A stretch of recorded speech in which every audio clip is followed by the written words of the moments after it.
विज्ञान की आज की कक्षा में हम एक महत्वपूर्ण शीर्षक पर चर्चा करेंगे।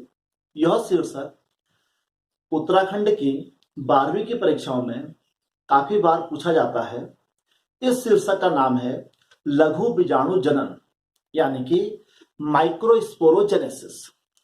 लघु बीजाणु जनन से हमारा तात्पर्य है लघु बीजाणुओं का निर्माण। अब प्रश्न यह उठता है कि लघु बीजाणुओं का निर्माण कहां होता है। लघु बीजाणु मेल गैमेटोफाइट की एक यूनिट है, अर्थात यह नर युग्मक बनाती है, इसलिए इसका निर्माण पुष्प के नर भाग में होगा। पुष्प का नर भाग क्या कहलाता है? जैसा कि हमने पिछले वीडियो में देखा था, पुष्प का नर भाग एंड्रोसियम या पुमंग कहलाता है। और पुमंग किससे मिलकर बनता है? पुमंग स्टेमन यानी कि पुंकेसर से मिलकर बनता है। तो हम लघु बीजाणु जनन को इस प्रकार भी परिभाषित कर सकते हैं कि पुंकेसर के भीतर लघु बीजाणुओं के निर्माण की प्रक्रिया को लघु बीजाणु जनन या माइक्रोस्पोरोजेनेसिस कहा जाता है।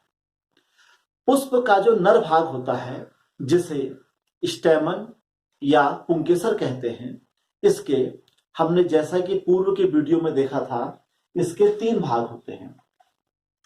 इन 3 भागों को हमने देखा था कि इसका जो मुख्य भाग होता है वह होता है इसका परागकोश यानी कि एंथर, उसके बाद कनेक्टिव और तीसरा भाग होता है फिलामेंट। तो जो पुंकेसर का जो मुख्य भाग है एंथर वाला रीजन होता है, असल में इस एंथर वाले रीजन में 2 पालियां होती हैं, जिसको हम इस प्रकार भी समझ सकते हैं। इसकी जो 2 पालियां होती हैं वो इस प्रकार, ये दोनों जो 2 पालियां होती हैं, दोनों पालियों में 2-2 कोष्ठक होते हैं, तो कुल मिला के इसमें 4 कोष्ठक हो जाते हैं। अब ये 4 कोष्ठक जो होते हैं, इनको पोलन सैक या इनको हम माइक्रोस्पोरेंजियम भी कहते हैं। इस पोलन सैक के अंदर जो लघु बीजाणुओं का निर्माण होता है, वही प्रक्रिया लघु बीजाणु जनन कहलाती है। प्रारंभ में यह जो एंथर के अंदर ये जो माइक्रोस्पोरेंजियम है, जब ये इनका डेवलपमेंट होता है तो ये किस प्रकार की दिखाई देती हैं? प्रारंभ में जो एंथर होता है, एंथर की जो कोशिकाएं होती हैं वो अभी पूर्णतः परागकोष्ठ में बड़ी नहीं होती हैं। एंथर यानी कि परागकोश जो होता है, यह मेरिस्टेमेटिक सेल्स, मेरिस्टेमेटिक सेल्स से हमारा तात्पर्य है ऐसी कोशिकाएं जिनके अंदर विभाजन की क्षमता होती है। तो इसका निर्माण मेरिस्टेमेटिक कोशिकाओं यानी कि विभाज्योतक कोशिकाओं से होता है। इनके अंदर विभाजन की क्षमता पाई जाती है। इनकी जो सबसे बाहर की जो कोशिका होती है, उस कोशिका को हम कहते हैं एपिडर्मिस। इसका नाम होता है एपिडर्मिस, यानी कि इसको हम कहते हैं बाह्य त्वचा। यह जो सबसे बाहर की परत है, जिसको हमने एपिडर्मिस या बाह्य त्वचा कहा है, चारों कोनों में इन कोशिकाओं के अंदर की जो पंक्ति होती है, उसमें एक एक कोशिका ऐसी हो जाती है जो आकार में कुछ बड़ी और स्पष्ट दिखाई देने लग जाती है।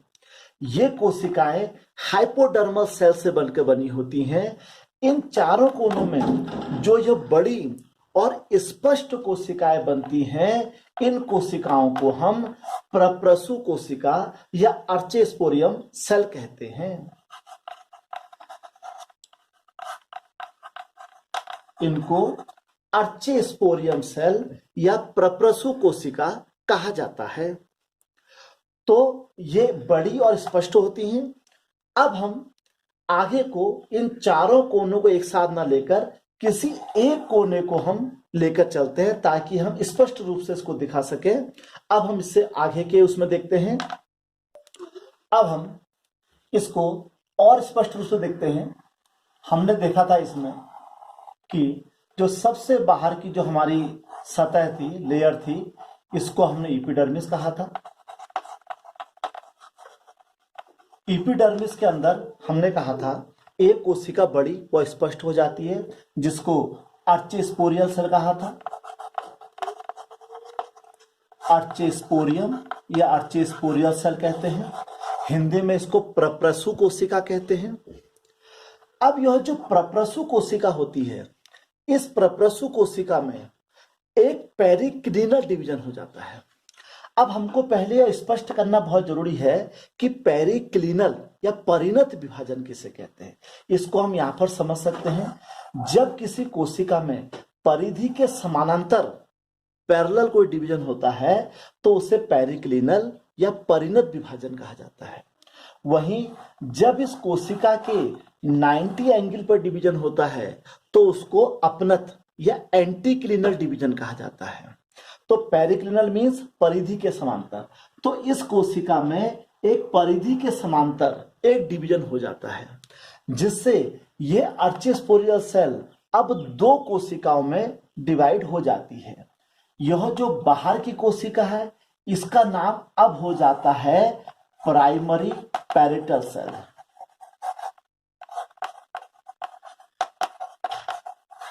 Primary parietal cells. और जो अंदर की कोशिका हो जाती है, इसका नाम हो जाता है प्राइमरी स्पोरोजिनस सेल्स।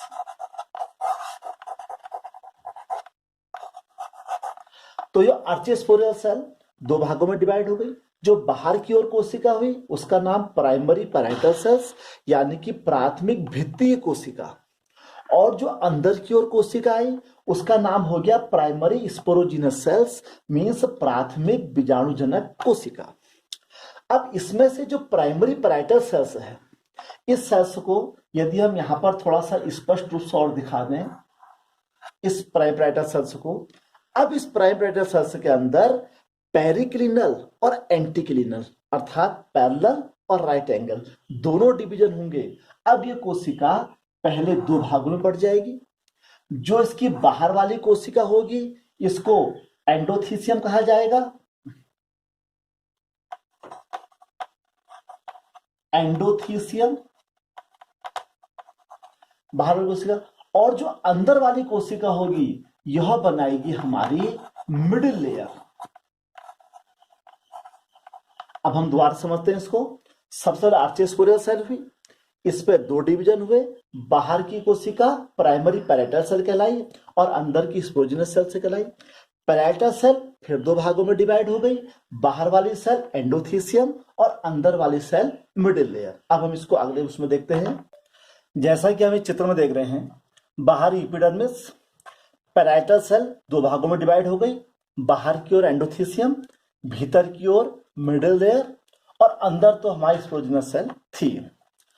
अब जो ये मिडिल लेयर है, जो मिडिल लेयर हमारी ये है, ये बार बार डिवाइड होके, कैसे, पेरिक्लिनल और एंटीक्लिनल लेयर डिवाइड होके यह 3 से 4 लेयर, यदि हम इसको देखें इस प्रकार से, यह 3 से 4 लेयर मोटी यहां पर एक सतह बनाती है, जिसके बाहर की ओर एंडोथीसियम हो गया और अंदर की ओर स्पोरोजिनस सेल हो गया। तो जो बीच की ये मिडिल लेयर है, ये 3 से 4 कोशिका मोटी हो जाती है। इसके बाहर की तो एंडोथीसियम है, भीतर की इसके स्पोरोजिनस सेल है।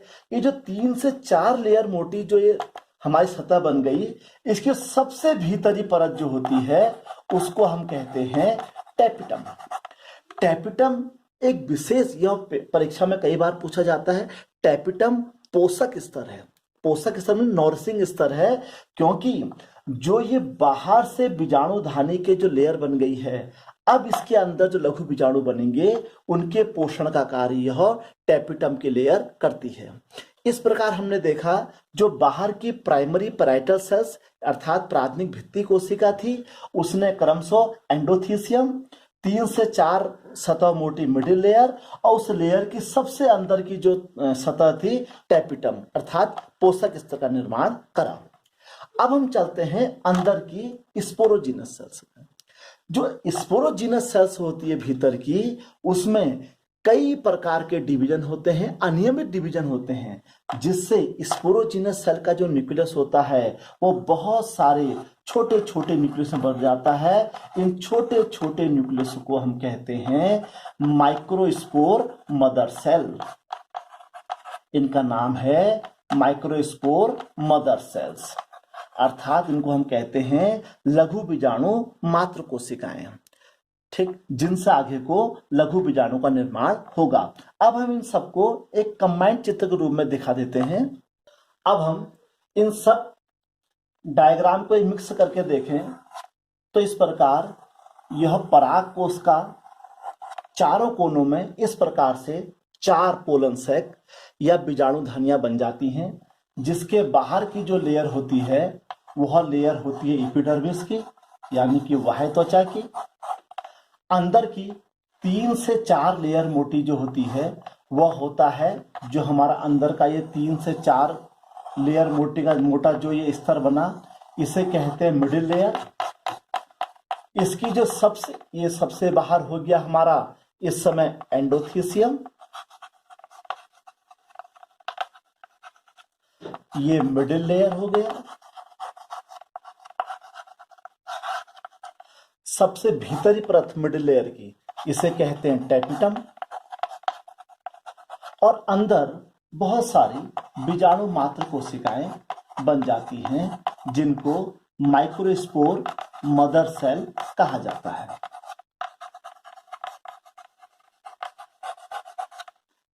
कई बीजाणु धानी जो माइक्रो मदर सेल्स होती हैं वो नष्ट हो जाती हैं, नष्ट होकर वह खुद ही पोषण के काम आना शुरू कर देती हैं। इस प्रकार यदि हम इसको ऐसे पूरा एंथर को बना लें तो पूरे एंथर में चारों कोनों में इस प्रकार 4 पोलन सैक या माइक्रोस्पोरेंजियम बन जाते हैं। प्रत्येक के अंदर काफी सारी बीजाणु मात्र कोशिकाएं होती हैं जिनसे आगे को बीजाणु का निर्माण होगा। इस प्रकार एंथर के अंदर, परागकोश के अंदर 4 बीजाणु धानियों का निर्माण हो जाता है। अब इन लघु बीजाणु धानी यानी कि माइक्रोस्पोरेंजियम के अंदर लघु बीजाणु का निर्माण होगा। अब इस चरण में हम देखते हैं कि लघु बीजाणु मात्र कोशिका से लघु बीजाणु का निर्माण किस प्रकार से होता है। लघु बीजाणु मात्र कोशिका जो होती है वह एक द्विगुणित कोशिका होती है। इसके अंदर अब मियोसिस होता है। मियोसिस से हमारा तात्पर्य है, मियोसिस माने अर्धसूत्री विभाजन, जिससे एक बीजाणु लघु बीजाणु मात्र कोशिका पहले 2 वो अंत में यह 4 लघु बीजाणुओं में परिवर्तित हो जाती है। इस प्रकार एक माइक्रोस्पोर मदर सेल यानी कि लघु बीजाणु मात्र कोशिका से मियोसिस या अर्धसूत्री विभाजन के द्वारा हमको 4 लघु बीजाणु प्राप्त हो जाते हैं। ये चारों लघु बीजाणु एक झुंड में लगे होते हैं जिसे चतुष्क या टेट्राड कहा जाता है। यह अलग शेप के हो सकते हैं। ये चारों के चारों बीजाणु मात्र कोशिकाएं इस प्रकार क्रम से भी लगी हो सकती है। इस ऑर्डर को लीनियर यानी कि रेखीय कहते हैं। इस प्रकार से ये चारों कोशिकाएं ऐसे भी लगी हो सकती हैं, इसे टी शेप्ड कहते हैं। ये लीनियर हो गया, ये टी शेप्ड हो गया। या ये आइसोबाइलेटरल यानी कि समद्विपार्श्वीय रूप में भी लगी रह सकती हैं, इसे आइसोबाइलेटरल कहते हैं। या ये टेट्राहेड्रल मीन्स ये चतुष्फल की रचना बनाकर भी रह सकती हैं। इस प्रकार ये जो एक लघु बीजाणु मात्र कोशिका से अर्धसूत्र विभाजन द्वारा 4 लघु बीजाणु बने थे, वे किसी भी क्रम में लगे होते हैं। मोस्टली जो डाइकोट्स या द्विबीजपत्री पौधे होते हैं उनमें टेट्राहेड्रल संरचना पाई जाती है, और जो मोनोकोट एक बीजपत्री होते हैं उनमें आइसोबाइलेटरल या समद्विपार्श्वीय संरचना पाई जाती है। इस प्रकार हमने देखा कि पुंकेसर के परागकोश के अंदर अब लघु बीजाणुओं का निर्माण हो चुका है। अब हम लघु बीजाणु की संरचना को देख लेते हैं। अब हम एक लघु बीजाणु या पोलन ग्रेन के स्ट्रक्चर को देख लेते हैं। माइक्रोस्पोर या पोलन ग्रेन। माइक्रोस्पोर या पोलन ग्रेन। परागकण या हम इसे कह सकते हैं लघु बीजाणु, यह मेल गैमेटोफाइट यानी कि नर युग्मक की तरह कार्य करता है। इसकी संरचना जो होती है देखिए हम, यह बाहर से बिल्कुल स्पाइनी, इस प्रकार से स्पाइनी होता है, अर्थात जो बाहर की लेयर इसकी होती है वो कंटकों वाली कांटे युक्त होती है। यदि हम इसको इंटरनली देखें तो इस प्रकार से होता है। जो इसकी बाहर की लेयर है जो कि स्पाइनी है, इस लेयर को हम कहते हैं एक्जाइन। असल में ये लेयर जो होती है ये परागण के समय इन परागकणों को पुष्प के वर्तिकाग्र में पकड़ने में सहायता करती है। जो अंदर की कोमल लेयर होती है उस कोमल लेयर को हम कहते हैं इंटाइन। यह कोमल लेयर होती है अंदर की, इसे इंटाइन या अंतःस्तर कहा जाता है। बाह्य स्तर कठोर होता है एक्जाइन, अंतःस्तर इंटाइन कोमल होता है। अंतःस्तर में ये 3 जर्म पोर होते हैं। ये जर्म पोर यानी कि जहां से इंटाइन पराग नलिका बन के बाहर को आता है, इनको यहाँ पर जर्म पोर कहा जाता है। जैसे ही परागकण इस संरचना में आ जाता है, अब यह परागण के लिए बिल्कुल तैयार है। यहां से यह पुष्प के मादा भाग के यानी कि स्टिग्मा पर पहुंच जाता है और वहां से ये जो इसका इंटाइन है ये नलिका के रूप में बाहर को आता है। जब परागकण का परागण हो रहा होता है तो उस समय इसके 2 भाग, इसके अंदर 2 कोशिकाएं होती हैं। पहली कोशिका होती है जेनरेटिव सेल यानी कि जनन कोशिका, और दूसरी होती है वेजिटेटिव सेल यानी कि कायिक कोशिका। तो जब लघु बीजाणु का परागण हो रहा होता है तो उस समय यह द्विकोशिकीय, अर्थात इसके अंदर एक जनरेटिव न्यूक्लियस भी होता है और एक वेजिटेटिव यानी कि कायिक न्यूक्लियस भी इसके अंदर होता है। तो आपने इस प्रकार देखा कि पुष्प के नर भाग एंड्रोसियम पुमंग में किस प्रकार लघु बीजाणु या परागकण का निर्माण हुआ। अब यह परागकण पुष्प के मादा भाग में जाएगा और वहां निषेचन की प्रक्रिया को करेगा। आपको हमारा आज का वीडियो कैसा लगा हमें जरूर बताइएगा। धन्यवाद।